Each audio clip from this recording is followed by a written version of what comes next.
Have you down here because I'm coming home from work and safety first. It's never good to use the phone and drive. But I just wanted to kind of walk through this framework of how a lot of people end up in really unsatisfactory situations when it comes to interpersonal relationships. The old me was a people pleaser, and I was really hesitant to tell somebody that I disliked the way they were interacting with me. But then what I would do is take the load of that and just swallow it, and I wasn't really confronting people. And one key mistake that a lot of people make when it comes to boundaries is thinking that boundaries are an act of war. Like in the past, if I was about to break up with a guy, I'd be like, you know what? We can't hang out now. I'm over you. I think if a person disrespects you, step one should be, you know what? I think I'm going to start distancing myself because this isn't making me feel good. And I think this is really where a lot of us get it wrong, because we start thinking, oh, a boundary is an act of war. He didn't do this, so now I'm going to ignore his text for 3 days. This is another thing when I talk about femininity and being hard to get. Don't play hard to get, be hard to get. Like, I think so often girls ask advice, he texts me sometimes, but it's normally really late at night and he doesn't really plan dates. I wish he would, but, he says in the future he'll do this. In order to get the treatment you want, you've got to ask yourself, like, in this short time we're on this earth, is this relationship how I see myself interacting with someone else? And if the answer is no, then boom, there's your answer. And, the old me would, I don't know why I would make excuses for people. And it's so funny because, now I have a few people who kind of bother me. I don't really want to interact with them. I don't give them my highest energy. And I feel like I'm an energetic person, so I believe it should be obvious to tell. And I look back on these people who are avoidant towards me for whatever reason, and I'm like, oh my God, it was totally a hint, one that I did not take. So it helps a lot. One adage I've heard, don't ever let a man tell you twice he doesn't want you. And I think that's a really good strategy. A lot of girls are like, oh, he said he can hang out with me at midnight, so I'm going to do it, or the things I've had men tell me, like on dating apps or interacting with them, if they get my social media and they just bother me, it's like, you've got to set some boundaries for yourself. I don't text a man incessantly unless we've been on a date.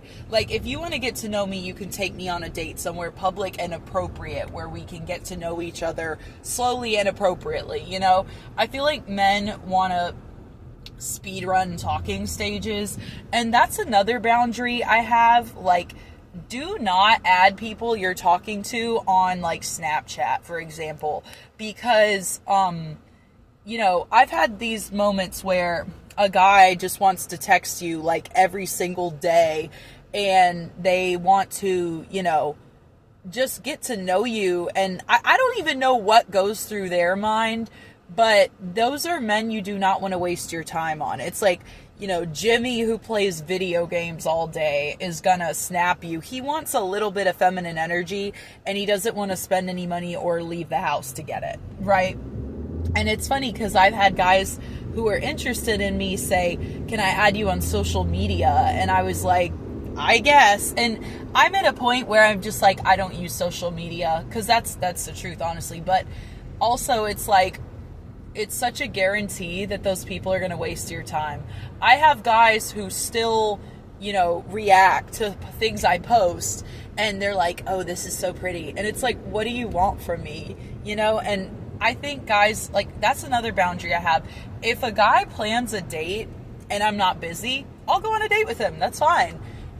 But I don't want to personally date, or to say be led by, a man who can't even lead himself. That is ludicrous to me. If you are not masculine enough to plan a date, you can't even get something going. I feel like girlfriends will regularly, plan things together, and they're really elaborate. And this is where I say again, do not play hard to get, be hard to get. I have the funnest times with my friends and family, and we eat good, we go do fun things, yada yada. I rest so nicely, I do self-care, and I will continuously reiterate this because I had, one time like an ex was like, oh, can we watch a movie at your house? And I was like, why on earth would I do that? I can watch a movie by myself, and it's no shade, but it's just like, if a man is in my life, I'm assuming that's going to involve some exertion of effort and energy. And, when I hang out with someone, I'm wearing my nice perfume, I'm dressing up, I'm doing the whole 9 yards. So I think that man should compensate me for that literal money I'm spending and effort I'm spending by planning something pleasant for us to do together. So, if you have a guy in your life where you're like, I think he likes me, I'm going to go ahead and burst your bubble. He does not. He does not.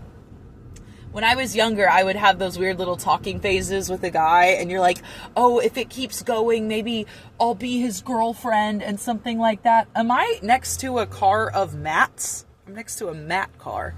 But anyways, I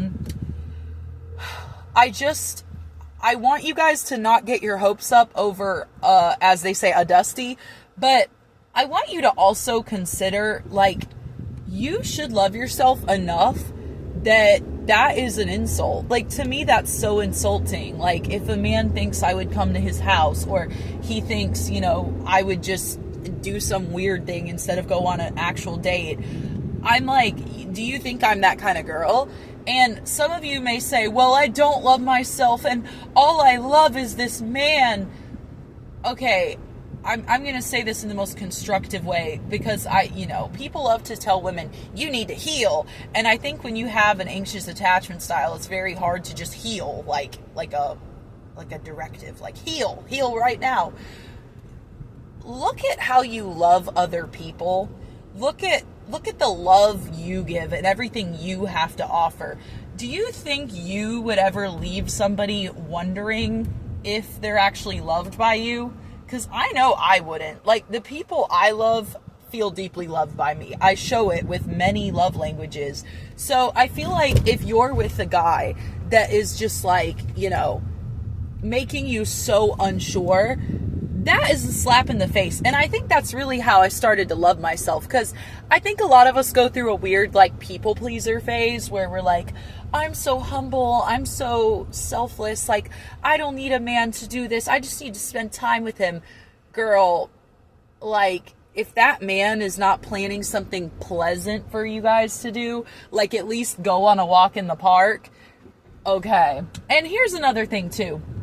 Should men pay for dates? Should men pay for gifts? I know a lot of people are broke in this economy. And I think simultaneously capitalism is glamorizing these lifestyles where these women go out with these rich men and get everything paid for. And that's just not realistic. However, if you're so broke, you're just Mr. Struggle out here, maybe you shouldn't be dating, That might be something that needs to be considered. And this is my thing. I never date down, right? I'm not necessarily having to date up, but I'm not dating down. I am not going to date a man that is in the trenches, suffering, losing at life, fumbling everything he does. That man is going to resent you so bad. And I could go into detail of why, but I'm going to pray you just take my word for it and trust that I'm telling the truth. But what I'm saying with all of this is, build a sense of self. This is your life. How would you want to get treated? How do you think is appropriate to get treated? All of these various factors, but do not, oh my God, a man is not a child. Do not sit here and say, oh, well, he's busy, he's tired from work. Girl, is he 94? Is he falling asleep watching Jeopardy on TV? That's what MJ Jackson said. I love that.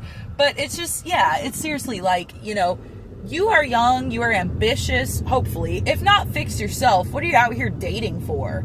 But you've got to get a real clear sense of self and a high self-esteem, enough that you could meet your dream guy, but if he treats you wrong, you walk away. I look back on these guys I had such a big crush on when I was young, and the truth about it is, I'm like, they were pretty sorry.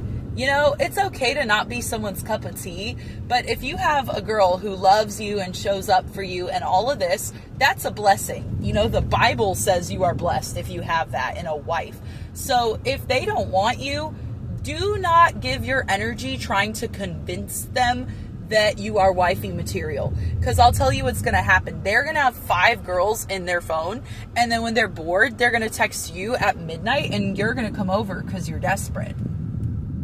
I'm going to give that a minute. I'm going to give you a minute to digest what I just said, because these women are so delusional. I hear the most young, beautiful girls at like university be like, oh, well, you know, he doesn't really want anything serious right now, but that's fine. Don't put so much energy in being so understanding. Why doesn't he be more understanding of you? This is why you've got to be an arguably selfish woman. You need to be able to tell men, well, I'm actually looking for a boyfriend and then a husband, you know? I'm actually looking to have kids with the right man that can provide and show up for himself and I. And if that scares them away, then great. Because why would you want a man? Listen, when you want something serious and a man doesn't, that means he views you as interchangeable. He does not want you. You could be the greatest person ever, and he's sitting here thinking, oh, I lucked out getting her as my sneaky link. You are not put on this earth to be a man's sneaky link, bro.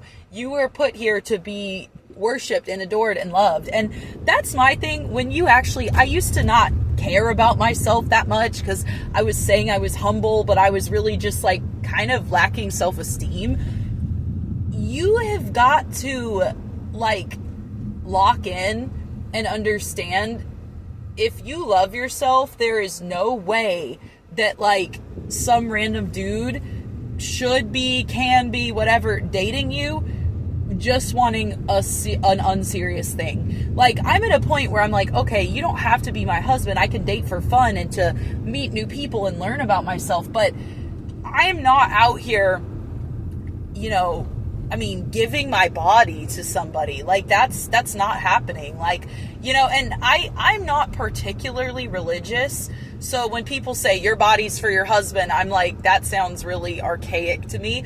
But no, I like that sentiment and I find it comforting, because the idea that your body is for a man that is your husband, like as in he loves you, he provides for you, he pays for the bills, there's a legal document saying that man is intertwined with you, like that is beautiful. You know, your body is for you, and it's for a person who is going to love you and cherish it. And that's all that means to me. I don't think it should mean, you know, oh, your body is for a man, but like, you cannot give your body away to these dudes where they would be just as happy if it was Becky from down the street. So that's what I have to say about that.